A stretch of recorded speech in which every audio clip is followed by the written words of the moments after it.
another solid week by the kids. You know, I sound like a broken record when I say that, but it was good.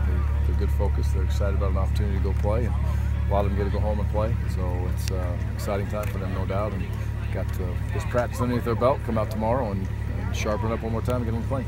What have you kind of seen from USC as you kind of dove more into film study? Well, obviously, SC, the obvious things are they're extremely talented all the way through the team, and which they are every single year, I'm sure.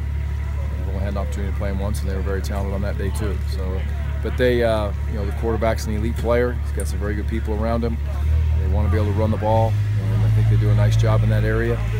You know, defensively, it's a very good, solid scheme by a veteran coordinator who's done it for a long, long time, and again, some good players around him, and they're extremely solid on special teams. You know, Baxter, I think, is one of the best special teams guys in the country, and he does a tremendous job. So it's a well-rounded team, very worthy of their ranking and all the things that have been coming their way. There's no doubt. They play good football. So yeah, we're excited to play against these guys. It's a great opportunity, again, like I said earlier. Can you talk a little bit about Ronald Jones and Sam McDonald, just what those two guys present as from a defensive standpoint?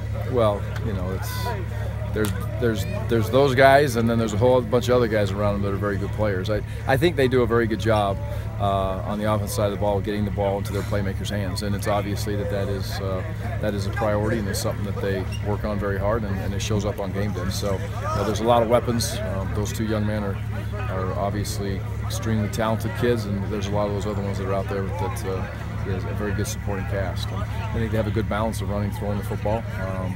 And you know, there's good players in all those spots, and those two are special. You're pretty beat up on their offensive line. Does that give you guys any sort of opportunity, do you think?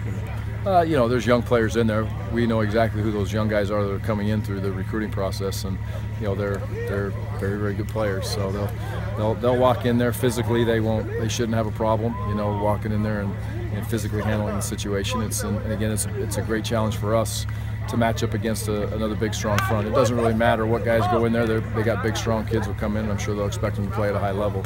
And who knows where those injuries are. You know, who's going to play, who's not going to play. We're not really worried about that. We're just going in knowing that what their schemes are, and whoever is in that helmet across the way will play against.